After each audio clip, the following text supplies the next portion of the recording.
កជីវិតរបស់អ្នកស្រីរស់ សេរីសុទ្ធាក្នុងរបបវាលពិឃាតនៅដើមខែមេសាឆ្នាំ1975កងទ័ពខ្មែរក្រហមបានវាយសន្ធាប់ចូលទីក្រុងភ្នំពេញលោកផ្កាយមួយស្រីយ៉ាក៏ឲ្យបងថ្លៃឈ្មោះរស់សុគន្ធឡើងយន្តហោះទៅតាមយកអ្នកស្រីរស់ សេរីសុទ្ធាពីបាត់ដំបងមកភ្នំពេញវិញព្រោះលោកដឹងសភាពការកាន់តែមិនស្រួលហើយពេលមកដល់ភ្នំពេញវិញស្ថានភាពនៅទីក្រុងកាន់តែអាក្រក់ឡើងទៅហើយលោកស្រីយ៉ាកំពុងចាប់ដៃបញ្ជាកូនទាហានប្រយុទ្ធជាមួយខ្មែរក្រហមមិនឲ្យចូលមកទីក្រុងភ្នំពេញមិនមានឱកាសនៅជួបជុំជាមួយនឹងប្រពន្ធកូនឡើយលុះក្រោយមកនៅថ្ងៃទី17មេសាឆ្នាំ1975ពួកកងទ័ពខ្មែរក្រហមបានទទួលជ័យជំនះលើទ័ពរបស់រដ្ឋាភិបាលសាធារណរដ្ឋរបស់លោកសេនាប្រមុខលន់ នល់ហើយកាន់កាប់ទីក្រុងបានទាំងមូលអ្នកស្រីរស់ សេរីសុទ្ធាជាមួយនឹងកូនទាំង4បងប្រុសរបស់អ្នកស្រីគឺរស់សុគន្ធប្រពន្ធនិងកូនប្អូនស្រីពៅរស់សេរីសុភ័ណ្ឌជាមួយប្តីនិងកូនព្រមទាំងកូនអ្នកស្រីរស់សបឿន2នាក់ផងមកស្នាក់នៅរៀនសូត្រជាមួយអ្នកស្រីរស់ សេរីសុទ្ធាសរុបមានចំនួន14នាក់ត្រូវបានធ្វើដំណើរតាមផ្លូវជាតិលេខ4សំដៅទៅខេត្តកំពង់ស្ពឺប៉ុន្តែដោយការធ្វើដំណើរនោះជួបការលំបាកវេទនាពេកកូនរបស់អ្នកស្រីរស់ សេរីសុទ្ធាត្រូវស្លាប់ម្ដងមួយរហូតទាល់តែអស់ទាំង4នាក់តែម្ដងក្រោយមកពួកគេក៏បានមកដល់ភូមិមួយក្នុងខេត្តកំពង់ស្ពឺបន្ទាប់មកពួកគេក៏ត្រូវបានអង្គការបំបែកឲ្យបែកគ្នាអស់ទៅហើយអ្នកស្រីរស់ សេរីសុទ្ធានិងប្អូនស្រីពៅរស់សេរីសុភ័ណ្ឌត្រូវបានគេជម្លៀសទៅកាន់ភូមិត្រពាំងថ្លឹងឃុំដំបូករូងស្រុកភ្នំស្រួយក្នុងខេត្តកំពង់ស្ពឺអ្នកស្រីទាវហេងដែលជាសាក្សីម្នាក់និងជាអ្នករស់នៅក្នុងជំរំជាមួយអ្នកស្រីរស់ សេរីសុទ្ធាហើយដែលមានភពវាសនាបានរស់រានមានជីវិតដល់សប្តាហ៍ថ្ងៃបានប្រាប់ទស្សនាបតីឥន្ទ្រទេវីថានៅក្នុងជំនាន់បិសាចនោះអ្នកស្រីរស់ សេរីសុទ្ធាត្រូវគេបង្ខំឲ្យធ្វើការយ៉ាងធ្ងន់ធ្ងរដូចគេដូចឯងដែរតែការពីមកដល់ជំរំនេះដំបូងអ្នកស្រីរស់ សេរីសុទ្ធាគ្មាននរណាចាប់អារម្មណ៍ថាជាអ្នកចម្រៀងដែលមនុស្សមួយប្រទេសល្បីនោះឡើយចំពោះការមិនស្គាល់នេះអ្នកស្រីទាវហេងមានប្រសាសន៍ថាគាត់សប្បាយចិត្តណាស់ព្រោះអ្នកនាងរស់ សេរីសុទ្ធាអាចនឹងមានវាសនាគេចផុតពីសេចក្តីស្លាប់បានព្រោះដូចគេរាល់គ្នាដឹងហើយថាពួកក្រុមប៉ុល ពតនេះមិនទុកជនណាដែលមានមុខមាត់អ្នកមានចំណេះដឹងឲ្យរស់រានមានជីវិតឡើយប៉ុន្តែអ្នកស្រីរស់ សេរីសុទ្ធាដែលគេល្បីពេញនគរអាចទៅលាក់ឈ្មោះនិងមុខមាត់ឯណាបានគឺទីបំផុតអ្នកក្នុងជំរំក៏នាំគ្នាមកផ្អើលមើលអ្នកស្រីក្រោយពេលដែលអ្នកក្នុងជំរំមូលដ្ឋាននិយាយតគ្នាពីមាត់មួយទៅមាត់មួយថានៅជំរំយើងមានអ្នកចម្រៀងល្បីឯកម្នាក់នៅជាមួយដែរមិនយូរប៉ុន្មានភាពល្បីតគ្នានេះក៏លេចដល់ត្រចៀកអង្គការពេលនោះពួកអង្គការថ្មិលអត់សាសនាក៏ហៅអ្នកស្រីទៅជួបរួចពួកវាក៏ចាត់តាំងឲ្យអ្នកស្រីធ្វើជាអ្នកចម្រៀងក្នុងជំរំនោះតែមិនមែនច្រៀងចម្រៀងស្នេហាមនោសញ្ចេតនាដូចមុនឡើយគឺពួកវាឲ្យអ្នកស្រីច្រៀងតែបទបដិវត្តប៉ុណ្ណោះដែលពួកគេនិពន្ធឲ្យស្រាប់សម្រាប់ច្រៀងលើកដំកើងរបបនោះហើយនឹងដើម្បីច្រៀងឲ្យពួកគេស្ដាប់នៅពេលនឿយហត់មុនដំបូងអ្នកស្រីមិនព្រមច្រៀងឡើយដោយសុំធ្វើការដោយប្រជាជនធម្មតាទោះការងារនោះលំបាកក៏ដោយតែក្រោយមកដោយមានការគៀបសង្កត់ពីពួកអង្គការនោះអ្នកស្រីក៏ព្រមច្រៀងតាមការបញ្ជារបស់ពួកវានិងត្រូវធ្វើការយ៉ាងលំបាកវេទនាទៀតផងតកតងទៅនឹងពលកម្មដ៏ធ្ងន់ធ្ងរនិងចម្រៀងបដិវត្តសម្រាប់ជីវិតចុងក្រោយរបស់អ្នកស្រីរស់ សេរីសុទ្ធាមានសាក្សីជាច្រើនអ្នកបានរៀបរាប់អំពីការរស់នៅនិងធ្វើការជិតដិតជាមួយនឹងអ្នកចម្រៀងដែលល្បីពេញស្រុកខ្មែរយើងនេះកាលពីសម័យប៉ុល ពតនោះលោកយឹមសម្បត្តិមន្ត្រីសូរិយោដីនៅខណ្ឌឫស្សីកែវដែលធ្លាប់រស់នៅក្នុងជំរំភូមិត្រពាំងថ្លុងឃុំដំបូករូងស្រុកភ្នំស្រួយខេត្តកំពង់ស្ពឺជាមួយអ្នកស្រីរស់ សេរីសុទ្ធាក៏បានរំលឹកឡើងដែរថាមានម្ដងនោះលោកបានទៅចូលរួមស្ដាប់នាងរស់ សេរីសុទ្ធាច្រៀងនៅក្នុងអង្គមេត្តាមួយដែលមានមនុស្សចូលរួមស្ដាប់រាប់រយពាន់នាក់តាមការបញ្ជារបស់ អង្គការប៉ុលពតក្រោយការសម្រាកពីការងារយ៉ាងធ្ងន់ធ្ងរពេលនោះគេឲ្យអ្នកនាងរស់ស្រីសទ្ធាច្រៀងនៅក្នុងមេតិញនោះដោយអង្គុយនៅមុខវងមនុស្សរាប់ពាន់នាក់ទាំងនោះហើយច្រៀងចម្រៀងបដិវត្តន៍ដាក់មេក្រូដោយមានគេកូតទ្រខ្មែរជាភ្លេងកំដរផងបទដែលអ្នកនាងរស់ស្រីសទ្ធាច្រៀងពេលនោះមានលំនាំដូចជាបទអនិច្ចាក្មេងកំព្រាដែលធ្វើឲ្យអ្នកស្ដាប់ទាំងអស់ស្លងអារម្មណ៍ទៅរកភាពសោកសៅនិងភាពលំបាកវេទនាដែលពួកគេទាំងអស់គ្នាក៏ដូចជាប្រជាពលរដ្ឋខ្មែរទាំងអស់ក្នុងជំនាន់នោះត្រូវរងកម្មដោយសារពួកបិសាចអាវខ្មៅគ្មានសាសនានោះទាំងប្រជាជននៅភូមិឋានចាស់ទាំងប្រជាជននៅមូលដ្ឋានចាស់ប្រជាជននៅមូលដ្ឋានថ្មី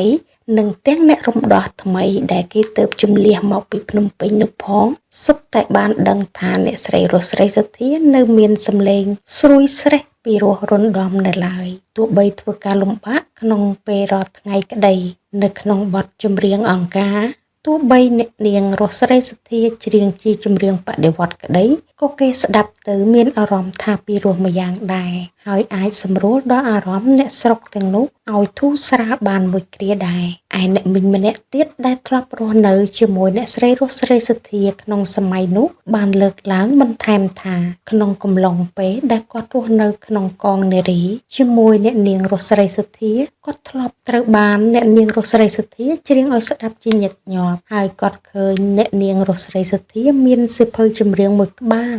ដែលគាត់ត្រាទុកសុទ្ធតែជាបទចម្រៀងបដិវត្តន៍ដែលពួកអង្គការបង្ខំឲ្យច្រៀងតាមបទទាំងនោះគាត់បន្តទៀតថាអ្នកស្រីរស់ស្រីសទ្ធាចង់ច្រៀងបទពីសង្គមចាស់វិញណាស់តែនាងមិនហ៊ានធ្វើដូច្នេះទេពីព្រោះអង្គការខ្មែរក្រហមតាមដានយ៉ាងល្អិតល្អន់និងគ្រប់សកម្មភាពរាល់បុគ្គលទូទៅហើយបើពួកវាដឹងថានាងច្រៀងបទពីមុននោះវិញនាងច្បាស់ជាត្រូវបាត់ខ្លួនព្រោះពួកវាចាត់ទុកចម្រៀងពីមុនថាជាចម្រៀងបំរើឲ្យវណ្ណៈសក្តិភូមិមូលធននិយមហើយជាចម្រៀងសក្តិភូមិដែលពួកគេត្រូវតែកំទេចចោលប្តីទី4ជាជនកំរោលចូលតណ្ហាក្រាស់និងពូកែប្រចានលុះក្រោយមកគឺនៅឆ្នាំ1977អ្នកស្រីរស់ស្រីសទ្ធាត្រូវបានពួកអង្គការបង្ខំឲ្យទទួលយកប្តីម្នាក់ទៀតដែលជាជនពិការដៃមួយចំហៀងឈ្មោះត្រោកដែលជាជនមួយក្នុងចំណោមប្រជាជន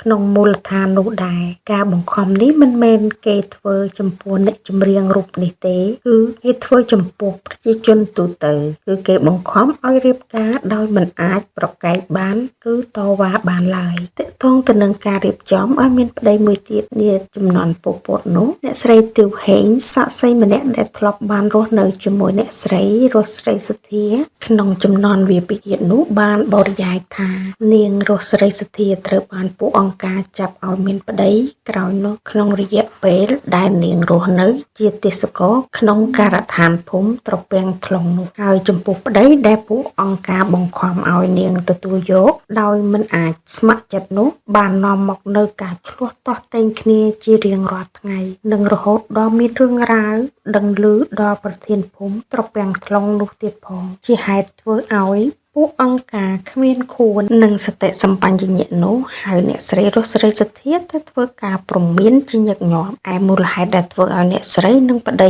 ក្រោយមានចំនួនគឺបណ្ដាលមកពីប្តីនេះតែងតែរករឿងអ្នកស្រីដោយការប្រច័ណ្ឌហួសហេតុគឺក្រោយពេលអ្នកស្រីត្រូវអង្គការចាត់ឲ្យទៅច្រៀងក្នុងអង្គមេតិញម្ដង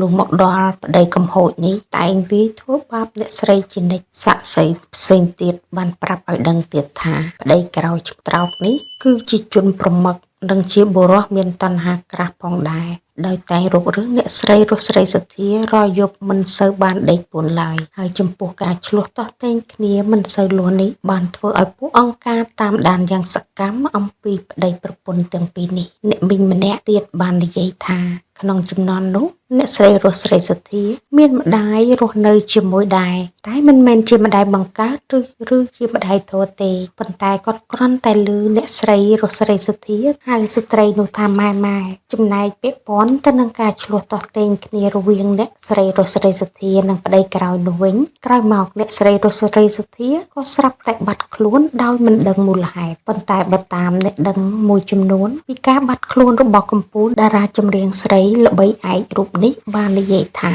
គេបានឃើញអ្នកស្រីរស់ស្រីសុធាបានដឹកតាមរទេះមួយជាមួយក្រុមគ្រួសារនាំទៅសម្លាប់ចោលនៅក្នុងព្រៃមួយភាគខាងត្បូងភូមិត្រពាំង ថ្លុង អ្នកស្រីជាសាក្សីនោះបានបញ្ជាក់ទៀតថាគេបានឃើញអ្នកស្រីរស់ស្រីសុធានិងគ្រួសារជិះរទេះគោចេញទៅតាមផ្លូវចំសង្កែដោយអង្គការប្រាប់ថាយកទៅរស់នៅភូមិថ្មីតែគាត់មិនដែលឃើញអ្នកដែលគេនាំទៅភូមិថ្មីនោះបានត្រឡប់មកវិញឡើយដូច្នេះគាត់ជឿជាក់ថាអ្នកស្រីរស់ស្រីសុធាត្រូវគេសម្លាប់ចោលនៅភូមិថ្មីនោះហើយឯមូលហេតុដែលនាំឲ្យមានការយកអ្នកស្រីរស់ស្រីសុធានិងគ្រួសារទៅសម្លាប់ចោលនោះអ្នកខ្លះនិយាយថាគឺបណ្ដាលមកពីប្តីកំណាចរបស់អ្នកស្រីឈ្មោះត្រោកដែលជាមនុស្សពូកែរករឿងឆ្លោះតោះតេងនោះទៅចាក់រកអង្គការ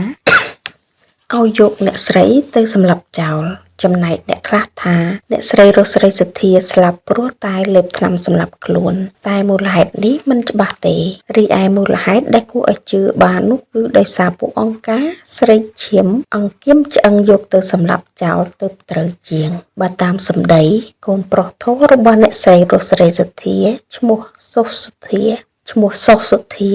សុផាន់ណារាកាលពីឆ្នាំ